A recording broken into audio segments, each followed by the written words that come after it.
चलिए शुरू करते हैं। ग्रुप ए में पहला क्वेश्चन है, what are the measures taken by government to increase agricultural productivity. कृषि उत्पादकता बढ़ाने के लिए सरकार के द्वारा उपाय क्या किए गए। What will be the role of mega food park in rural sector. ग्रामीण क्षेत्र में मेगा फूड पार्क की क्या भूमिका होगी। तो जैसे ही प्रोडक्टिविटी की बात आई, मैंने अगर आप लोग कंसेप्ट का टेस्ट दिए हैं तो प्रोडक्टिविटी को पहले डिफाइन करना था और इसमें प्रोडक्टिविटी में एक चीज और जोड़ना था जो मैंने पहले बताया था कि वेस्टेज को रोकना भी प्रोडक्टिविटी। और इसी से देखिए दूसरा क्वेश्चन आपका कनेक्ट हो रहा है कि मेगा फूड पार्क कहीं ना कहीं एग्रीकल्चर वेस्टेजेस को रोकता है, रोक पाएगा। फूड प्रोसेसिंग करेगा, वो मार्केटिंग करेगा, किसान का हर स्टेज पे वो मार्केटिंग तक में किसान को बेनिफिट देगा। मार्केटिंग में, प्रोसेसिंग में, सेल में, पैकेजिंग में, ब्रांडिंग में, ग्रेडिंग में, हर तरह से उसका मदद करेगा। तो पहले जो लैक ऑफ फूड स्टोरेज की वजह से जो वेस्टेजेज वगैरह हो जाते थे तो उसको भी यह रोकेगा। तो इन दोनों को किसी ने कनेक्ट नहीं किया है। आप लोग ध्यान से देखिएगा, यही चीज मुझे बताना है, एक दो चीज। बाकी आप लोगों ने सब अच्छा लिखा है।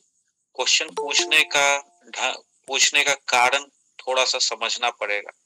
आप लोग क्वेश्चन को लिख तो दे रहे हैं लेकिन उसका एक फ्रेमवर्क जो होता है वो मिसिंग होता है, कनेक्शन मिसिंग होता है।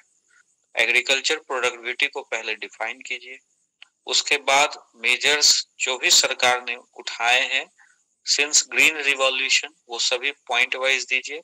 You need to include as many points as many you can. वो ग्रीन रिवॉल्यूशन से शुरू होगा और वो खत्म होगा अभी एग्रीकल्चर रिफॉर्म तक। और जो एग्रीकल्चर रिफॉर्म अनरिजॉल्व एजेंडा है क्योंकि वह हो नहीं पाए, उसकी भी अगर आप चर्चा करेंगे तो वह भी अच्छा रहेगा। क्योंकि एग्रीकल्चर लॉज, एग्रीकल्चर रिफॉर्म अगर होंगे तो आपकी प्रोडक्टिविटी बढ़ेगी। प्रोडक्टिविटी बढ़ाने के लिए ही वो लाया गया था। उसके बाद फिर आप, चूंकि आपने प्रोडक्टिविटी में वेस्टेजेस को डिफाइन कर दिया है, वेस्टेज के बारे में बतला दिया है, अब आपके सामने कनेक्शन बैठ जाएगा फर्स्ट पार्ट और सेकंड पार्ट में कि why mega food park. Mega food park भी कहीं ना कहीं एग्रीकल्चर प्रोडक्टिविटी को ही मेंटेन करने के लिए आया है और किसानों की आय को बढ़ाने के लिए आया है, फार्मर की इनकम को बढ़ाने के लिए आया है। तो इस तरह से इसका इंट्रोडक्शन देके मेगा फूड पार्क को कनेक्ट करके प्रोडक्टिविटी से, उसके बाद फिर आप कुछ मेगा फूड पार्क के कंसेप्ट के बारे में लिखिए, कहाँ किया जा रहा है वो लिखिए, किस तरह से ये भूमिका निभा। आप लोगों ने सारा चीज तो लिख दिया लेकिन इसकी जो मेन भूमिका है वो आपने नहीं लिखा। तो ये चीज आप पहला क्वेश्चन में ध्यान दीजिएगा। दूसरा है, examine the factors for the high rate of inflation in the Indian economy in the recent months.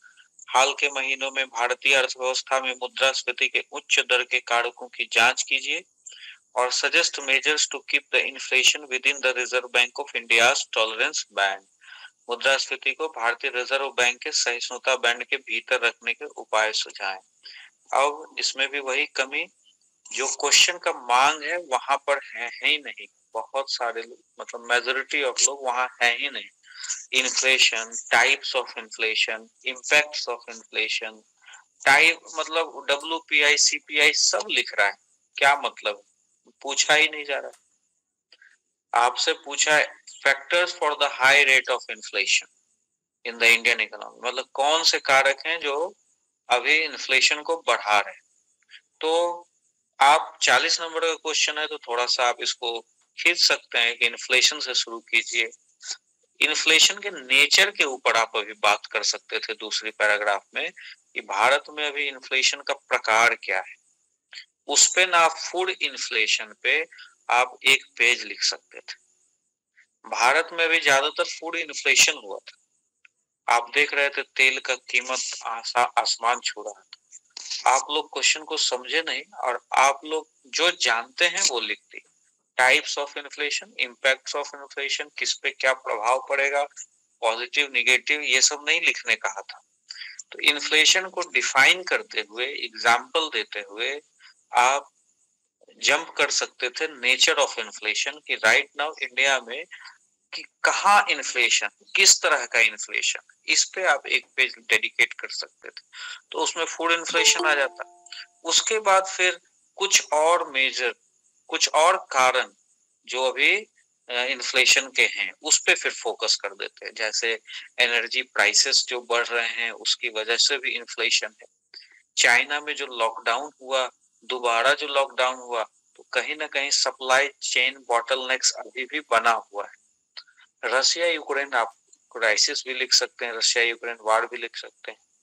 एक जगह न्यूज़पेपर में कोर इन्फ्लेशन आया था कि आपका जो जो आधारभूत संरचना है, जो इंफ्रास्ट्रक्चर है या जो बेसिक चीजें हैं, जो जैसे फूड इन्फ्लेशन फ्लक्चुएट करता है, वोलाटाइल होता है, खाद्यान्न कीमतें बढ़ती हैं, एनर्जी के प्राइसेस बढ़ते हैं घटते हैं, और बढ़ते हैं घटते हैं, तो इससे इन्फ्लेशन पर जो असर पड़ता है वो बहुत ज्यादा हमारे लिए टेंशन का विषय नहीं रखता है। लेकिन अगर आपका कोर इन्फ्लेशन बढ़ जाए तो वो बहुत ज्यादा टेंशन होता है। इसका मतलब जो चीजें ज्यादा नहीं बदलती हैं और वह बदलने लगे, तो उसमें बेसिक इंफ्रास्ट्रक्चर, बेसिक आपका आधारभूत चीज आता है, जो कि जिसके की कीमतों में वृद्धि हो गई। तो कोर इन्फ्लेशन बढ़ गया है देश में, ये चिंता है, इसकी बात आप कर सकते हैं। सप्लाई चेन डिस्ट्रप्शंस का बात कर सकते हैं। और आप यह भी कर सकते हैं कि जो अभी वेजेज जो लोगों के बढ़ रहे हैं, वेज अभी लोगों के ज्यादा बढ़ रहे हैं, डिमांड अभी ज्यादा, लेबर का शॉर्टेज हो गया है और वेज लोग ज्यादा डिमांड कर रहे हैं, और मनरेगा वगैरह इन सब में भी वेज बढ़ा है। तो यहाँ पर थोड़ा सा सप्लाई और डिमांड का पुराना वाला रीजन, जिससे इन्फ्लेशन को आप नॉर्मली डिफाइन करते हैं, वह भी यहाँ पर रीजन। तो इस तरह से आप इस क्वेश्चन को पूरा करते, इन्फ्लेशन को डिफाइन करते, उसका एग्जाम्पल देते, उसके बाद आप नेचर ऑफ इन्फ्लेशन पे बात करते कि अभी भारत में किस तरह का इन्फ्लेशन है जो सिरदर्द बना हुआ। भाई आम लोगों के लिए तो हेडलाइन इन्फ्लेशन इंपॉर्टेंट है। आप वोलेटाइल चीजें के दाम बढ़ रहे हैं, सब्जियों तेल के दाम बढ़ रहे हैं, जिससे प्रॉब्लम था। उसके बाद फिर आप आते कि जो और अदर रीजंस क्या है, तो उसमें एनर्जी प्राइसेस दे देते, रशिया यूक्रेन वार दे देते, वगैरह वगैरह। इस तरह से फर्स्ट पार्ट आपने पूरा कर लिया। दूसरा था suggest measures to keep the inflation within the Reserve Bank of India tolerance.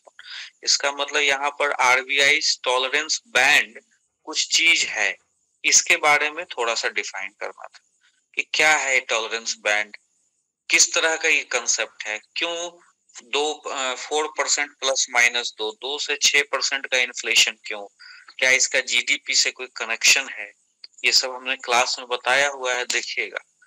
GDP के आधार पर ही ये इन्फ्लेशन टारगेट किया जाता है, 2% to 6% कैसे हुआ। इन सब चीजों को पहले एक पैराग्राफ, चूंकि 40 नंबर का है, तो आप आरबीआई टॉलरेंस बैंड क्या होता है, क्यों 2 से 6% है, क्या इसका रिलेवेंस है, इन सब के बारे में आप बात कर सकते हैं। कुछ प्रैक्टिकल चीजें लिखिए, तभी आपका आंसर जो है और लोगों से डिफरेंट होगा। तो यहाँ भी आप लोगों ने जब लिखा कि measures to keep the inflation, क्यों कैसे कम कर रहे हैं, तो repo rate, bank rate, marginal standing facility, जो भी आपने मॉनेटरी पॉलिसी पढ़ा था वो सब लिख दिया। और किसी ने उसको एक्सप्लेन नहीं किया, एक्सप्लेन इन द सेंस कि उसको उसकी व्यवहारिकता नहीं बतलाई है कि आखिर कैसे रेट के बढ़ने से इन्फ्लेशन कम या ज्यादा होता है, ये व्यवहारिकता आप लोगों ने नहीं बताया। एक पैराग्राफ में ये बतलाया जा सकता है कि सारे रेट के बढ़ने से क्या फर्क पड़ता है या सारे रेट्स के घटने से क्या फर्क पड़ता है। आपसे रेपो रेट का डिफिनीशन पूछ रहा है क्या, आपसे मार्जिनल स्टैंडिंग फैसिलिटी अलग से डिफाइन करने बोल रहा है क्या। आप एक पैराग्राफ में भी तो इसको लिख सकते हैं कि ये क्या चीजें होती हैं और इसके रेट बढ़ने से घटने से इन्फ्लेशन पे क्या फर्क पड़ता है, और इसमें क्या सरकार कर रही है, क्या रेट को वो नियंत्रण करने का प्रयास कर रही है, जिससे कि वो चाह रही है कि इन्फ्लेशन नियंत्रित। उसको इन्फ्लेशन नियंत्रित करने का बहुत सारा रीजन है, बहुत सारा सरकार उपाय कर रही है। सरकार ने जो प्रैक्टिकल चीजें हैं आप नहीं लिखे, एक्सपोर्ट पर अगर बैन कर रही है, सप्लाई चेन डिस्ट्रप्शन है अगर उसको आवाज पूर्ति करने की कोशिश कर रही है, या अगर मान लीजिए इंटरनेशनल रीजन्स हैं उसको किस तरह से न्यूट्रलाइज कर रही है इन्फ्लेशन को कंट्रोल करने के लिए। फूड इन्फ्लेशन ही हुआ है तो क्लाइमेट चेंज की वजह से हुआ है, इसका मतलब कि आपका कहीं ना कहीं सप्लाई साइड पे इफेक्ट हो रहा है, सप्लाई चेन डिसरप्शन है। लेबर शॉर्टेज का मामला है जिससे कि वेज रेट बढ़ रहा है, लेबर शॉर्टेज होने की वजह से वेज रेट बढ़ रहा है, जिसकी वजह से इन्फ्लेशन। उसको दूर करने के लिए सरकार क्या कर रही है, माइग्रेशन को कैसे सरकार कंट्रोल करने की कोशिश कर रही है, कैसे, और उसी में फूड इन्फ्लेशन वाले पॉइंट में आप दे सकते हैं, कुछ एग्रीकल्चर साइड का दे सकते हैं। अभी रिसेंट में फर्टिलाइजर्स के दाम बहुत बढ़ गए थे जिससे इन्फ्लेशन हुआ, तो सरकार उसके प्राइसेस को कैसे रेगुलेट कर रही है। ये सब प्रैक्टिकल बातें यहाँ पर लिखनी थी, तो यहाँ पर वो लिखा नहीं गया है, वही जो ट्रेडिशनल चलता है, फिस्कल पॉलिसी और मॉनेटरी पॉलिसी से इन्फ्लेशन को कैसे कंट्रोल करते हैं, वही सब सारी चीजें आपने लिखी। प्रैक्टिकल चीजों को आपने नहीं लिखा। हो सकता है आपका क्वेश्चन ट्रेडिशनल पैटर्न पे भी आए, मॉनेटरी फॉर फिस्कल पॉलिसी वाला ही क्वेश्चन आपसे पूछे, आप वही लिखें, लेकिन ये सब चीज भी जानना जरूरी। और ये सब चीज जानेंगे देंगे, अगर कुछ अलग हट के मान लीजिए ट्रेडिशनल वाला ही क्वेश्चन पूछा, उसमें कुछ कंटेम्प्रेरी ऐड करेंगे तो आपका नंबर अलग हट के आएगा। इसीलिए मैंने ये क्वेश्चन दिया था। ये सब सारी चीजों को पता कीजिए, इसको थोड़ा सा रिसर्च कीजिए और इसको करके रखें। दूसरा है ग्रुप बी का सवाल है, what is the role of foreign capital and what is the role of foreign capital and technology in economic development of a country. किसी देश के आर्थिक विकास में विदेशी पूंजी और प्रौद्योगिकी की क्या भूमिका है। दूसरा, what is the difference between economic growth and development, what are the characteristics of under development. आर्थिक वृद्धि और विकास में क्या अंतर है और अविकसितता या अल्प विकास की क्या विशेषताएं। जो पहला ग्रुप का दोनों क्वेश्चन था वो दोनों ही इम्पोर्टेंट, उसमें से आप कोई सा भी लिखेंगे तो आपको मतलब नंबर मार्किंग अच्छी होगी। जिन लोगों का माइक ऑन है वो ऑफ कर दीजिए, डिस्टर्ब हो रहा है आपके माइक ऑन होने की वजह से। और बोल रहा था कि ग्रुप ए का जो सवाल है वो दोनों ही इम्पोर्टेंट है, दोनों लिखेंगे दोनों में एक जैसा आपको मार्किंग मिलेगा। लेकिन यहाँ ग्रुप बी में जो दूसरा सवाल है, difference between economic growth and development, characteristics of under development, इसमें जब तक आप स्पेशल चीज नहीं लिखेंगे इसके जवाब में, तब तक आपको इसमें नंबर आने वाला नहीं है। अगर यह 40 नंबर का सवाल है तो इसमें 16-17 दे के आपको निकल सकता है। अगर आपने बहुत अच्छा लिखा है तो आपको 21, 22, 23 नंबर आ सकता है। इस तरह के थियोरेटिकल सवाल में प्लेन आंसर में ज्यादा नंबर नहीं मिलते। ऐसे चीज को सभी लोग टच करते हैं, तो यहाँ पर हो जाती है एवरेज मार्किंग। अगर आप यहाँ role of capital and technology वाला क्वेश्चन चूज करेंगे तो यहाँ आपको 2 नंबर बढ़ के आएगा। ये सब भी आप ध्यान रखें। ये सोचिए कि कौन ज्यादा लोग कर रहा है, अगर आपको नहीं आ रहा है तब तो आपको करना ही, लेकिन जो आसान सवाल है वो सब लोग करेगा, सबका आंसर एक जैसा आ जाएगा। अगर सभी लोग एक जैसा लिख रहे हैं तो उसमें एवरेज मार्किंग का खतरा होता है। तो आप उसमें अगर डिफरेंट कर सकते हैं तो उसको चूज कीजिए, otherwise better to choose different question, different word. तो इसमें role of foreign capital and technology वाला क्वेश्चन में स्कोप बहुत है। इसमें आप एक अपनी इकोनॉमिक्स दिखा सकते हैं कि आप क्या समझते हैं। अब यहाँ पर शुरुआत ही कीजिए फॉरेन, पहले तो फॉरेन कैपिटल एंड टेक्नोलॉजी, इसको पहले पकड़िए, आखिर ये है क्या फॉरेन कैपिटल एंड टेक्नोलॉजी। आप लोग कोई भी बैकग्राउंड में नहीं गए। Why it is important foreign capital and technology, क्यों? क्योंकि इंडिया में अगर बहुत ज्यादा पैसा होता, इंडिया में अगर बहुत ज्यादा टेक्नोलॉजी होती तो हम इसकी तो बात ही नहीं कर रहे होते फॉरेन कैपिटल और टेक्नोलॉजी। चूंकि इंडिया लो सेविंग इकोनॉमी है, इंडिया में उतनी हाई टेक्नोलॉजी अभी नहीं आ पाई है, तभी तो हमें डिपेंडेंसी, तभी तो हमें बाहर के पूंजी चाहिए यहाँ इंफ्रास्ट्रक्चर में इन्वेस्टमेंट के लिए। हेल्थ सेक्टर में भी, ड्रिंकिंग वाटर में भी, एजुकेशन सेक्टर में भी, इंफ्रास्ट्रक्चर में भी, हर जगह फॉरेन कैपिटल आना चाहिए, हर जगह उनकी टेक्नोलॉजी आना चाहिए। तो India is a low saving economy, India is less developed country with less technical skills. इसको तो पहले आप बतलाइए, तभी तो इसके रोल पर आप फोकस कर पाएंगे। That's why foreign capital is important for us. Without foreign capital हम डेवलप हो सकते हैं? नहीं हो सकते हैं। तो पहले आप सर्कमस्टेंसेस बतलाइए। 40 मार्क्स का क्वेश्चन है, थोड़ा सा बैकग्राउंड में जाइए, इंडिया के बैकग्राउंड में। India is a low saving economy, we need foreign capital, ये समझाइए। We need foreign capital and technology. अब आपने माहौल तैयार कर दिया फॉरेन कैपिटल के बारे में। अब यहाँ पर दूसरा पैराग्राफ या दूसरे पेज में पकड़िए, विच type of foreign capital and technology you need. यह भी इंपॉर्टेंट है।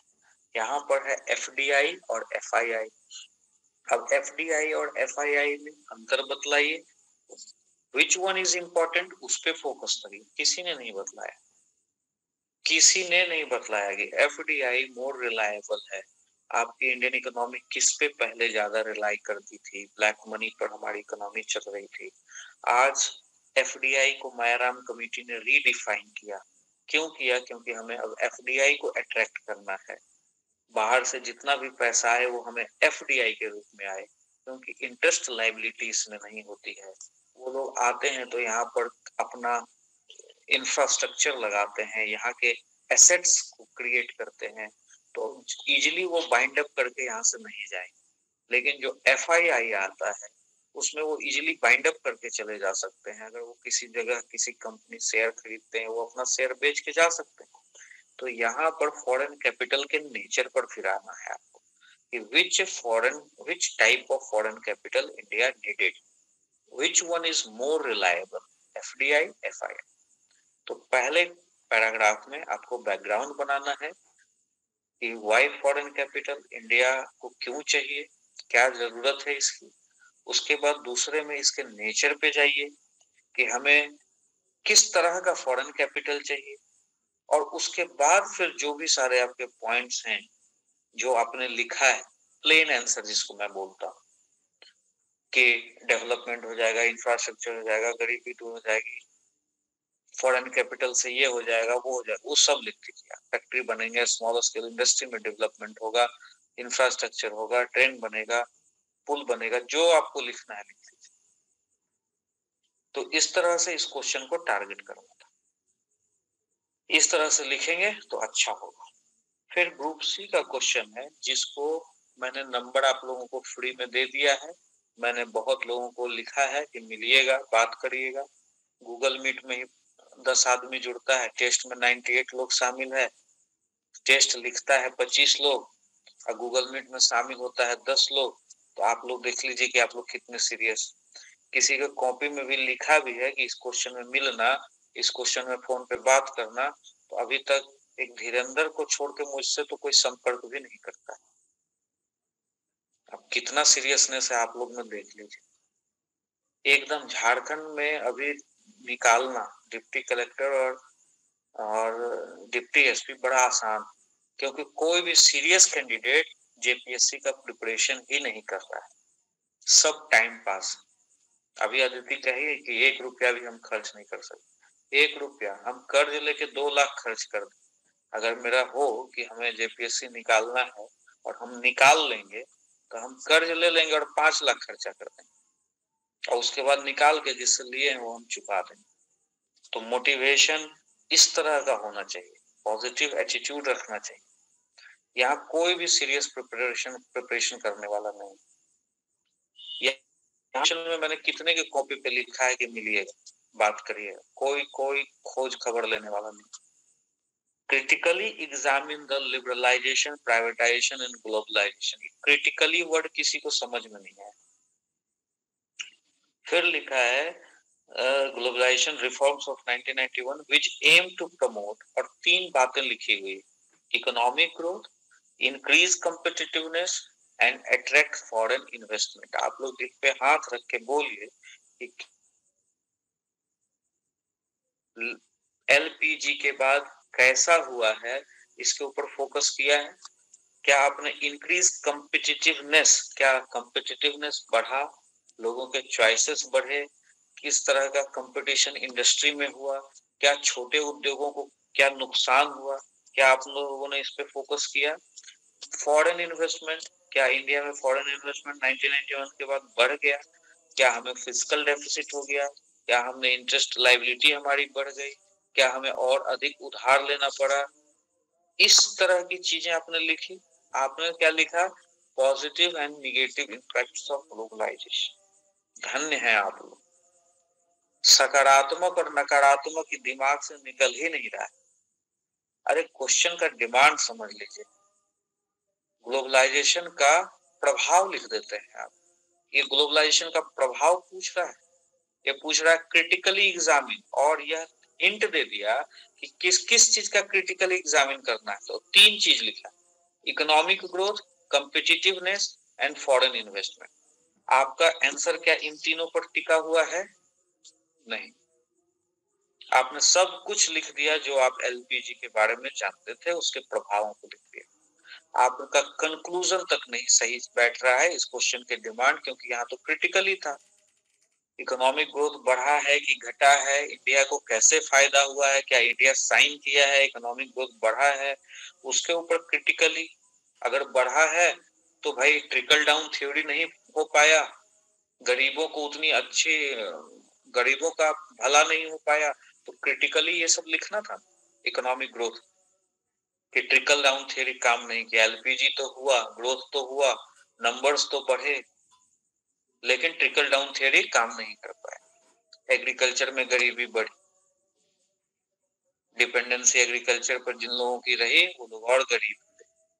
तो इंडिया साइनिंग का नारा दिया गया, लेकिन यह साइनिंग कुछ लोगों तक इंडिया साइन हो रहा था। बाकी हम नहीं कह सकते कि ऑल अराउंड डेवलपमेंट हुआ। पर्कोलेशन इकोनॉमिक ग्रोथ का सभी लोगों पे हुआ, ये नहीं, तब तो क्रिटिकली एग्जामिन होगा ना। कॉम्पिटिटिवनेस, अब हर चीज के कॉम्पिटिटिवनेस पे प्रकाश डाली।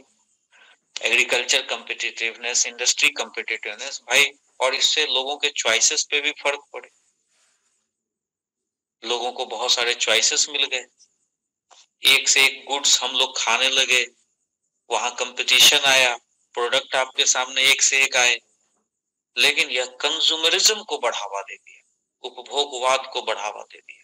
कहीं ना कहीं आपका हेल्थ भी इससे खराब हुआ, कहीं ना कहीं आपके छोटे उद्योग को कॉम्पिटिटिवनेस का सामना नहीं कर पाए, वो खराब हुए, बड़े उद्योगों से उन्हें टकराना पड़ा। ये लिखिए ना क्रिटिकली एग्जामिन। उसके बाद एक था तीसरा पॉइंट, क्या पूछा था? Foreign investment. तो फॉरेन इन्वेस्टमेंट के बारे में लिखिए, आपके पास थोड़ा सा डाटा होना चाहिए। 1991 में क्या था, बाद में क्या हुआ, अभी किस तरह की निर्भरता है। भाई 1991 में बतलाइएगा ना कि फिस्कल डेफिसिट था, उधार लेना पड़ता था, हमारी इंटरेस्ट लायबिलिटी थी। उसके बाद हम एफडीआई पे रिलाई किए, फॉरेन इन्वेस्टमेंट बढ़ाने की कोशिश किए। रिसेंट का डाटा दीजिएगा कि हमने एफडीआई इतना बढ़ा लिया, हमारे रिलायबल सोर्सेस पे हैं अभी डिपेंडेंट, और हमें फॉरेन इन्वेस्टमेंट तो चाहिए ही चाहिए, तो बढ़ा है ये, और बढ़ाने की कोशिश कर रहे हैं, लेकिन इसके नेचर पे फोकस करना है कि हम लोग रिलायबल फॉरेन इन्वेस्टमेंट ढूंढ रहे हैं, ऐसा नहीं कि जो हमारे ऊपर इंटरेस्ट लायबिलिटी बढ़ाए और फिर हमें फिस्कल डेफिसिट हो। यही तो हम एलपीजी से सीखे, यही इसी कारण तो एलपीजी हुआ, फिस्कल डेफिसिट था, लायबिलिटी थी, इसीलिए तो एलपीजी सुधार किए गए दबाव में आकर, और फिर से फिस्कल डेफिसिट ना हो, इसलिए हम फॉरेन इन्वेस्टमेंट पर तो निर्भरता है, हम बढ़ाने की भी कोशिश कर रहे हैं, लेकिन रिलायबल इन्वेस्टमेंट बढ़ाने की कोशिश कर रहे हैं जो हमारे देश में पॉजिटिव कंट्रीब्यूशन करे। तो दिल पे हाथ रख के पूछिए कि क्या इस क्वेश्चन को इस तरह से लिखे। इकोनॉमिक्स को आप लोग समझ ही नहीं पड़े, positive negative impact of globalisation ये दिमाग से ही नहीं निकल रहा है। तब तो इस जिस तरह से मैंने बताया उसी तरह से तो क्रिटिकली एग्जामिन होगा ना। इकोनॉमिक ग्रोथ हुआ नहीं हुआ, हुआ तो किस पे प्रभाव पड़ा, नहीं हुआ तो किस पे प्रभाव नहीं पड़ा, किसको नुकसान हुआ, कॉम्पिटिटिवनेस का किसको फायदा हुआ, किसको नुकसान हुआ, फॉरेन इन्वेस्टमेंट क्यों बढ़ा, उस समय फिस्कल डेफिसिट भी हुआ फिर भी क्यों बढ़ा, और बढ़ा तो किस तरह के नेचर का फॉरेन इन्वेस्टमेंट हम लोग बढ़ा रहे हैं, और यह हमारे लिए क्यों जरूरी। इस तरह से क्रिटिकली एग्जामिन करेंगे सबका। तो इसको थोड़ा सा फिर से लिखिएगा आप, और थोड़ा सा सीरियस हो जाइए, कॉपी में कुछ लिखते हैं कि मिलो बात करो तो एक बार कर लो, मत उससे इंटरेक्ट करने। लेकिन आप लोग सीखने का टेंडेंसी रखेंगे तभी तो हो पाएगा। पकड़ पकड़ के कितना समझाऊं। उसके बाद है what are the sources and problems of rural credit. तो ये मैंने आप लोगों को कंसेप्ट वाले टेस्ट में बतलाया था। और resurrect rural credit delivery system, इसमें देखिए अवेयरनेस वाला सिस्टम भी है। अवेयरनेस भी आप लोग इंक्लूड कीजिए। 40 नंबर का क्वेश्चन है। ये अवेयरनेस बहुत लोगों को नहीं है गवर्नमेंट प्रोग्राम्स स्कीम्स जो उनके लिए चलाए जा रहे हैं। और फॉर्मल क्रेडिट के ऊपर ज्यादा सॉल्यूशन की जब आप बात करते हैं तो फॉर्मल क्रेडिट के तरफ ज्यादा ध्यान दीजिए।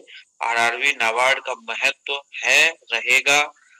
आरआरबी को मर्ज कर रहा था मनमोहन सिंह का गवर्नमेंट, मोदी जी आए तो रिवाइव की, नाबार्ड में आरआरबी में पैसा बढ़ाए। इसका महत्व था, है और रहेगा।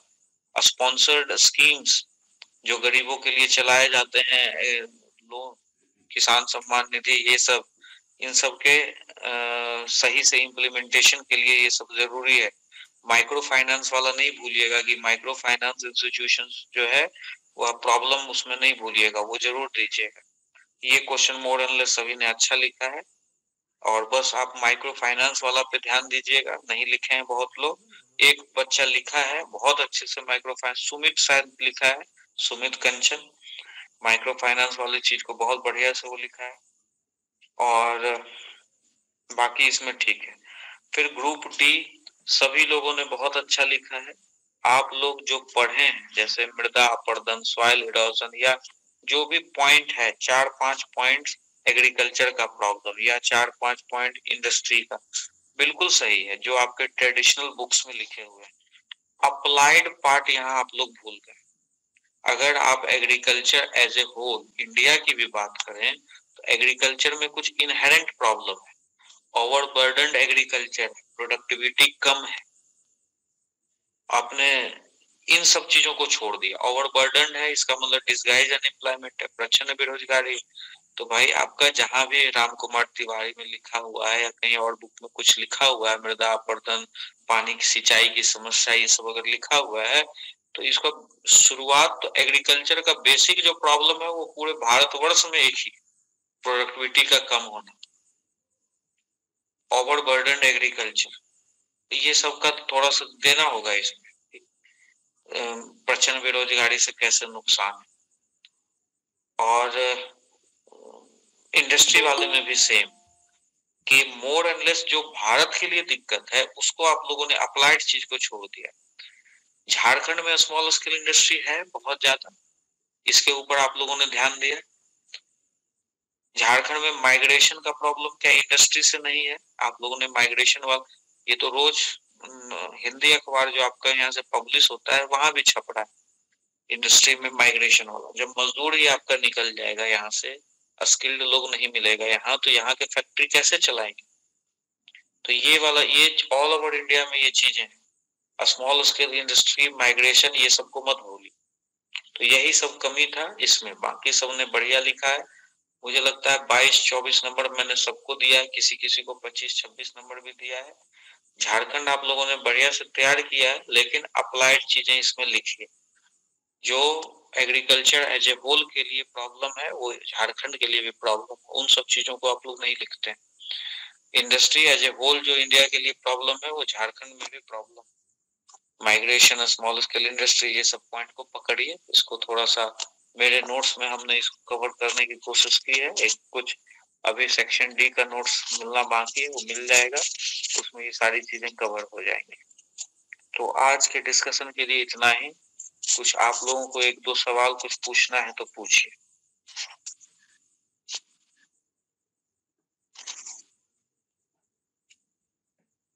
चंदू बोलो। सर बोल रहे हैं लास्ट वाला झारखंड का जो है इंडस्ट्री से रिलेटेड, तो उसमें क्या सीएनटी का प्रोविजन डाल सकते हैं? थोड़ा सा इसको इस तरह से लेके चलना होगा, मिला के लिखना होगा। इसको प्रॉब्लम में मत डालिए, इसको सजेशन के रूप में आप डाल के निकल सकते हैं। इसके बारे में ब्रजेश जी चर्चा भी किए थे, पिछले साल का एक वीडियो होगा, आप उसको ढूंढिएगा, यूट्यूब में स्क्रॉल कीजिएगा, पिछले बार ब्रजेश जी जब मेंस के बच्चों को जब इंटरव्यू के बच्चों को बतला रहे थे, उनका एक वीडियो है, उस वीडियो में उन्होंने ये बातें समझाई। उनका ये कहना था कि जिस चीज जैसे जो चीजें यहाँ एस्टेब्लिश्ड है, जो चीजें अभी तक नकारी नहीं गई है, उसको आप कंप्लेन नहीं कर सकते। जो CNT SPT एक्ट है यहाँ जो चल रहा है, उसको यहाँ अभी नकारा नहीं गया है, उस पर संशोधन की बातें चलती, तो आप इसको सीधे निगेटिव अप्रोच में लेके नहीं चल सकते। ठीक है, ठीक है सर। और जैसे कि एग्जांपल में देख सकते हैं कि HEC का जब सर HEC का जब स्थापना हो रहा था, उस समय क्या बोलते हैं अपना जमीन दान पे दिया था, मतलब इंडस्ट्री के लिए था लगभग 35,000 व्यक्ति दिया था, और उसमें से 335 व्यक्ति को उसमें इंडस्ट्री सेक्टर में काम वर्क मिला था। तो जो बाकी बात बच गया उसके लिए तो फिर सडन हो गया ना कि उसको उस जगह से स्थापित कर दिया गया और फिर उसके लिए कोई प्रोविजन नहीं किया गया। तो इस समस्या लिख सकते हैं और इसको विस्थापित वाले मुद्दे में एक एग्जाम्पल दीजिएगा। विस्थापन एक समस्या है, डिस्प्लेसमेंट इशू। अभी भी आपका एक दोस्त आया था जो कोई पढ़ने के लिए एक जगह से, जिसका नोटिफाइड एरिया घोषित कर दिया था, जहां पंचायत अब खत्म कर दिया गया, इलेक्शन बंद कर दिया गया। अब उस इलाके में वो लोग न खेती कर सकता है, न इंडस्ट्री, अपना उसका सब कुछ छीन गया। अब सरकार वहां माइनिंग करेगी, माइनिंग करवाएगी प्राइवेट से। अब माइनिंग करके जैसे तैसे उन लोगों को छोड़ के चली जाएगी। तो और जो उनको मुआवजा मिला, वो उनका तुम पुश्तैनी मकान छीन लो, उसका जिंदगी भर का जो मेमोरी है उसको तुम छीन लो, उसके खानदान पीढ़ी दर पीढ़ी वहां से रहते आए हैं, उसको तुम वहां से हटा दो और बदले में कुछ लाख रुपए मुआवजा दे दो। और उससे उनका क्या है कि आप अगर इसकी जो बात चलती है कि इसको रेंट देना चाहिए, डिस्प्लेस अगर हुआ भी है वो, तो उसको आजीवन रेंट देना चाहिए उस जगह का। जैसे ये नहीं कि उसको कुछ पैसा देकर उसको वहां से विस्थापित कर दिया जाए, इस तरह की भी बातें चलती। डिस्प्लेसमेंट इशू को समझाइए कि ट्राइबल चूंकि मिनरल्स हैं, चूंकि डेवलपमेंट के लिए इंडस्ट्री लगाए जाने हैं, तो डिस्प्लेसमेंट यहाँ का परमानेंट समस्या है। HEC का एग्जाम्पल दे सकते हैं, इसके सॉल्यूशंस की बात कर सकते हैं कि इसमें मुआवजा ज्यादा देकर लोकल जनप्रतिनिधि यहाँ पर जिम्मेदार है। लोकल जनप्रतिनिधि आम लोगों की स्थिति को समझता है, उसका अगर मुआवजा मार्केट रेट से उसको कम मिलेगा तो उसको दिक्कत हो जाएगी। कहीं पर देखिएगा कि जनप्रतिनिधि इतना हावी है कि बहुत ज्यादा मुआवजा दिलवा दिया, और कहीं पर देखिएगा कि जहाँ का जनप्रतिनिधि कमजोर है तो वहां का ट्राइबल त्राहिमाम कर रहा है। तो अभी जैसे जगन्नाथ महतो जो आपके स्वर्गवास हो गए, वो बहुत जुझारू नेता इस सेंस में माने जाते थे। जब वो मरे तो पेपर में बहुत सारा इशू आया कि अब वो मर गए हैं तो उनके मरने के साथ ये सारी चीजें खत्म हो जाएंगी, तो वो इन चीजों पर फाइट करते थे। तो लोकल जनप्रतिनिधि अगर फाइट करता है तो मुआवजा उसको ज्यादा मिल जाता है। तो डिस्प्लेसमेंट एज ए प्रॉब्लम को बतलाइए, लेकिन क्या है ना, सच्चाई यही है कि डेवलपमेंट का ये सब साइड इफेक्ट है, ये सब थोड़ा मोड़ा तो होगा ही। इंडस्ट्री का बेसिक प्रॉब्लम आप रॉ मटेरियल का बतलाइए, मजदूर का बतलाइए, स्किल्ड मजदूर का बतलाइए, जिससे आप डेवलपमेंट के रास्ते पर चल चले। आप निगेटिव चीजों से थोड़ा सा बच के ही चलिए। ठीक है, ठीक है सर। और इसमें ग्रुप बी वाला में सर कि FDI जो पूंजी और प्रौद्योगिकी की भूमिका में जो अभी क्या बोलते हैं बायोटेक्नोलॉजी में अभी आ रहा है इन्वेस्टमेंट, उसको एग्जांपल के रूप में दे सकते हैं। हाँ बिल्कुल, बहुत बढ़िया। इसी तरह मल्टी डिसिप्लिनरी अगर आप काम करेंगे, देखिए ये साइंस टेक का एग्जांपल यहाँ ये अगर डाल देगा, कितना ऑसम आंसर हो जाएगा। अभी प्रौद्योगिकी में भी क्या टेक्नोलॉजी में भी अंतरिक्ष यान में ये सब में बढ़ावा दिया जा रहा है, और जो वैश्विक स्तर है उसमें हम लोग का मात्र 2% है। तो क्या इसको अभी बढ़ाने के लिए जो कार्यक्रम क्या जा रहा है उसको भी दे सकते हैं इसमें? हाँ बिल्कुल दे सकते हैं, ये सब आप साइंस टेक में पढ़े होंगे ना। जी हाँ सर। हाँ बिल्कुल, बिल्कुल डाल सकते हैं। इसी तरह से मल्टी डिसिप्लिनरी आप लोग काम कीजिए। मैं तो आपको प्लेन इकोनॉमिक्स बतला दिया, लेकिन अगर इस तरह से ये एग्जाम्पल आपके दिमाग में आ गया और आपने लिख दिया, तो आपका आंसर दूसरे लोगों से डिफरेंट हो जाएगा। बहुत अच्छा, वेरी गुड, ठीक है। बहुत बहुत धन्यवाद चंदू, तुम कुछ पॉइंट लेकर आया। इसी तरह डिस्कशन में शामिल होइए सभी लोग, सभी अपने अपने पॉइंट रखिएगा तो कुछ चीजें सीखने को मिलेगी। सर बोल रहे थे कि जब एक क्वेश्चन में जैसे मतलब एक ही क्वेश्चन के अंदर दो कॉन्सेप्ट के बारे में जब पूछा जाता है तो कंक्लूजन हम कैसे उसका इंक्लूड करें?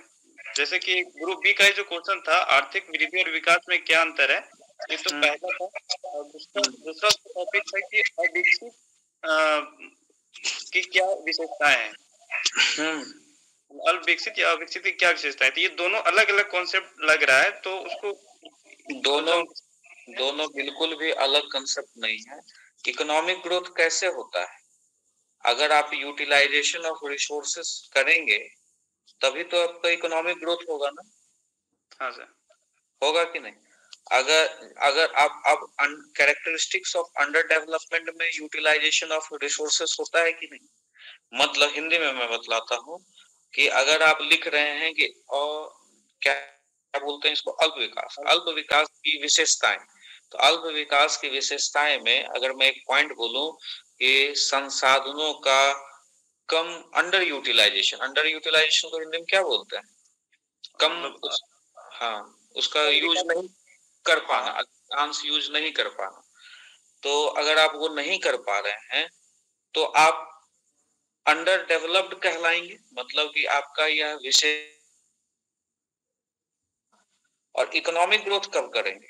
जब आपने इसका रिसोर्सेस का मैक्सिमम यूज किया है, होगा या नहीं होगा? उसी तरह लोअर लिटरेसी रेट सपोज कीजिए आप दे रहे हैं, तो अगर इकोनॉमिक ग्रोथ कब होगा? जब आपका हाई लिटरेसी रेट होगा, सभी लोग जब काम करेंगे, शिक्षित होंगे, स्किल्ड होंगे, तो उनको ज्यादा रोजगार मिलेगा, तो विकास होगा, इकोनॉमिक ग्रोथ होगा। और अल्प विकास का विशेषता क्या है? अल्प शिक्षा दर, मतलब लोअर लेवल ऑफ लिटरेसी। तो दोनों तो लिंक है। तो जब आपने इकोनॉमिक ग्रोथ और इकोनॉमिक डेवलपमेंट परिभाषा दिया था, तो आप परिभाषा वो लिखे जो आपने रटा, आप इन दोनों क्वेश्चन को जोड़ नहीं पाए।